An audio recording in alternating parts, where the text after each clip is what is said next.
On June 6, 1942, aboard the battleship Yamato in the Western Pacific, Admiral Isoroku Yamamoto faced one of the most devastating moments of the war. Just days earlier, the Imperial Japanese Navy had suffered a catastrophe at the Battle of Midway. 4 of Japan's frontline aircraft carriers, Akagi, Kaga, Soryu, and Hiryu, had been lost. Thousands of sailors and airmen were gone. Some of the Navy's most experienced pilots, mechanics, and flight deck crews would never return. The defeat was shocking enough on its own, but an even greater problem was beginning to emerge beneath the surface. Japanese naval planners had always understood that warships could be sunk. Every navy accepted that reality. What mattered was whether those losses could be replaced before the next major battle. For decades, Japanese strategy had been built around the assumption that a series of decisive victories would weaken American naval power faster than the United States could recover.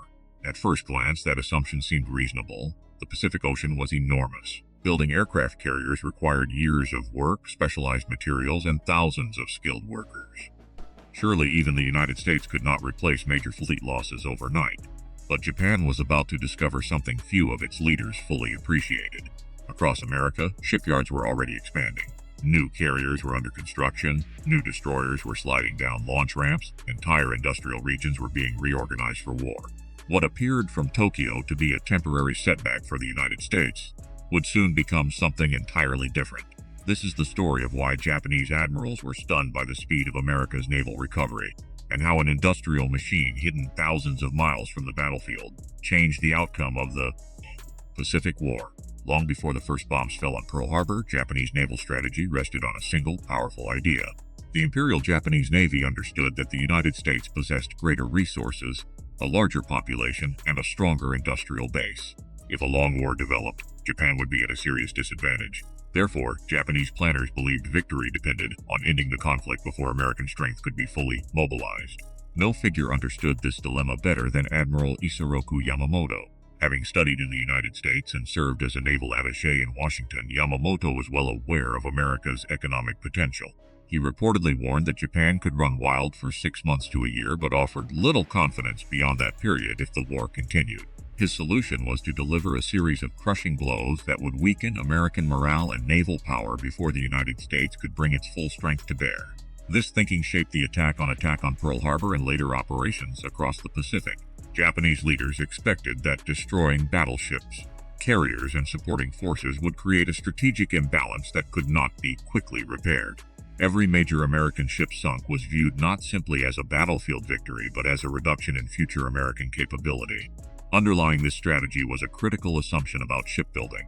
Warships were among the most complex machines in existence. A fleet carrier required enormous shipyards, specialized equipment, trained workers, and vast quantities of steel and machinery. Even under ideal conditions, construction often took years. Japanese planners assumed that replacement rates would be relatively slow for both sides, making early victories especially valuable. But there was a flaw in that calculation. Japan measured American naval strength primarily by the ships already in service. What many Japanese planners underestimated was the industrial system standing behind those ships, a system capable of expanding far beyond peacetime expectations once fully mobilized. The first signs of that reality would appear after Midway, when Japan attempted to assess the true damage inflicted on its enemy, and discovered a far more troubling picture. When the smoke cleared, after the Battle of Midway, the Imperial Japanese Navy had suffered one of the most damaging defeats in its history. In a matter of hours, 4 frontline fleet carriers Akagi, Kaga, Soryu, and Hiryu were lost. These were not merely ships. They represented years of planning, construction, training, and operational experience. The material losses alone were severe. Aircraft carriers were among the most complicated warships ever built, serving as floating airfields capable of projecting power across vast distances. Replacing them required immense industrial resources. But Japanese commanders quickly realized that the ships themselves were only part of the problem. The greater loss was human. Hundreds of experienced naval aviators, maintenance specialists, flight deck crews, and officers disappeared with the carrier force. Japan's naval aviation system relied heavily on highly trained personnel whose skills took years to develop. Training programs before the war emphasized quality over quantity, producing elite air crews but limiting the number of replacements available. As a result, rebuilding combat effectiveness proved far more difficult than simply constructing new ships. Meanwhile, American losses at Midway were far lighter. The carrier Yorktown was eventually sunk, but the United States retained the core of its carrier force. More importantly, American shipyards were already working on a new generation of warships. Several carriers of the powerful Essex class had been laid down before Midway even occurred, and additional vessels were moving through production pipelines across the country.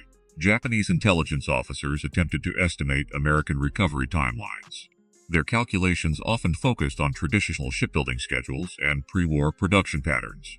Yet wartime America was no longer operating under peacetime assumptions. Factories were expanding, labor forces were growing, and production methods were being reorganized for unprecedented output. What Japanese leaders saw after Midway was troubling enough. What they did not yet see was the vast industrial network beginning to transform the United States into the most productive naval power in history.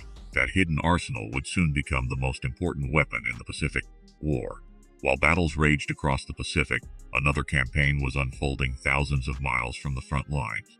It was fought not by carrier pilots or submarine commanders, but by engineers, welders, factory workers, planners, and shipbuilders. This was the campaign that would ultimately determine how quickly the United States could recover from losses and how many new warships it could place into service. Following America's entry into the war in December 1941, the U.S. government launched one of the largest industrial mobilizations in history. Under leaders such as Ernest J. King and numerous civilian production officials, American industry was reorganized for wartime output. Shipyards expanded existing facilities, built new construction docks, and recruited hundreds of thousands of workers to meet growing naval demands. What made the American effort different was scale. Instead of replacing ships one for one, the United States sought to build entire fleets simultaneously. Major shipyards at locations such as Newport News Shipbuilding, Brooklyn Navy Yard, and Philadelphia Naval Shipyard operated around the clock. Standardized production techniques reduced delays, while vast supply chains ensured a steady flow of steel, engines, electronics, and weapons systems. The most dramatic example was the Essex-class carrier program. Before the war ended, numerous Essex-class carriers entered service, providing the U.S. Navy with a powerful and modern carrier force. At the same time, new battleships, cruisers, destroyers, escort carriers, submarines, and support vessels were being launched in staggering numbers. The industrial system did not focus on one category of ship. It expanded nearly every category simultaneously. Japanese intelligence struggled to fully appreciate the pace of this transformation. Reports often tracked individual ships, but measuring the capacity of an entire industrial economy was far more difficult. By the time new American warships began arriving in significant numbers, the scale of production was becoming impossible to ignore. And nowhere would that reality become clearer than in the fleets that started appearing across the Pacific in 1943 and 1944. By 1943, the balance of naval power in the Pacific was beginning to shift in a way that alarmed Japanese planners. The issue was no longer whether the United States could replace lost ships. The issue was how quickly those replacements were appearing and how many were arriving at the same time. New American warships were entering service across multiple categories. Essex-class carriers began joining the fleet in increasing numbers. New destroyers escorted task forces across the Pacific. Modern battleships strengthened naval firepower, while escort carriers supported amphibious operations and anti-submarine warfare. Each new ship increased the operational flexibility of the U.S. Navy and reduced the strategic impact of previous losses. For Japanese intelligence officers, tracking these developments became increasingly difficult. A carrier reported under construction one year might appear in combat operations the next. Meanwhile, additional ships were already moving through the production system behind it. The challenge was not merely counting vessels. It was understanding the speed of the American production cycle and predicting future output. This became particularly evident during campaigns in the Central Pacific. Operations such as the Gilbert and Marshall Islands campaign and later offensives revealed a U.S. Navy capable of sustaining continuous pressure. Damaged ships could often be repaired and returned to service with remarkable speed. Lost vessels were increasingly replaced by newer ships entering the fleet from American shipyards. Japanese commanders found themselves confronting a frustrating reality. Tactical successes that might once have altered the strategic balance were becoming less decisive. Sinking a ship remained valuable, but the long-term effect diminished when another vessel could take its place. The United States was steadily transforming numerical superiority into operational superiority. At the same time, Japan faced the opposite problem. Industrial limitations, shortages of raw materials, and growing pressure from Allied submarine campaigns slowed replacement efforts.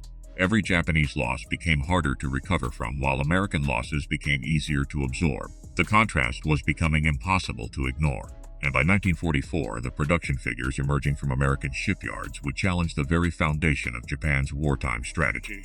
By 1944, many Japanese admirals understood that the Pacific War was no longer being decided solely by battles at sea. The deeper struggle had become one of production, logistics, and endurance.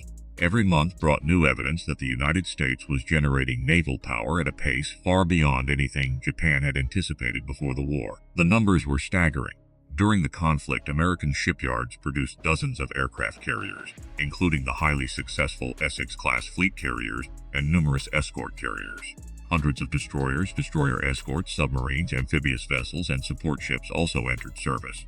Rather than rebuilding individual losses, the United States continuously expanded its fleet while fighting a global war. For Japanese planners, this development undermined a core assumption behind their original strategy. The Imperial Japanese Navy had hoped that early victories would reduce American strength faster than it could be restored. Instead, the opposite occurred.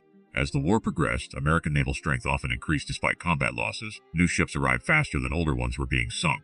The consequences became visible during major battles such as the Battle of the Philippine Sea and the Battle of Leyte Gulf. By this stage of the war, the U.S. Navy could deploy enormous fleets supported by extensive logistics networks, repair facilities, and replacement systems. Japan, meanwhile, struggled to replace ships, aircraft, fuel stocks, and trained personnel. Even when Japanese forces fought effectively, they faced an opponent whose resources continued to grow. Post-war assessments from both American and Japanese perspectives reached similar conclusions. Industrial capacity had become a decisive factor in modern naval warfare. Shipbuilding was not simply a matter of constructing hulls. It involved training workers, securing materials, organizing transportation, managing repairs, and sustaining fleets over years of conflict. Japanese admirals increasingly recognized that they were confronting something unprecedented, a nation capable of turning its economic strength into naval power on a scale never before seen. And that realization explains why America's greatest weapon in the Pacific may never have fired a single shot. The Pacific War is often remembered through dramatic carrier battles, daring naval commanders, and decisive moments fought across vast oceans. Yet beneath every battle lay a quieter force that shaped the outcome long before many ships ever met in combat. Japan entered the war believing that decisive victories could cripple American naval strength and create a favorable balance before the United States fully mobilized. In the opening months of the conflict, that strategy appeared plausible. American battleships were damaged at Pearl Harbor. Warships were sunk across the Pacific. The Imperial Japanese Navy seemed to hold the initiative. But the war that Japan planned for was not the war that ultimately unfolded. Behind the front lines, American shipyards expanded, factories increased production, and millions of workers became part of an industrial system unlike anything the world had previously witnessed. Every new carrier, destroyer, submarine, and support vessel reduced the impact of earlier losses. The U.S. Navy was not simply replacing ships, it was growing stronger while the war continued.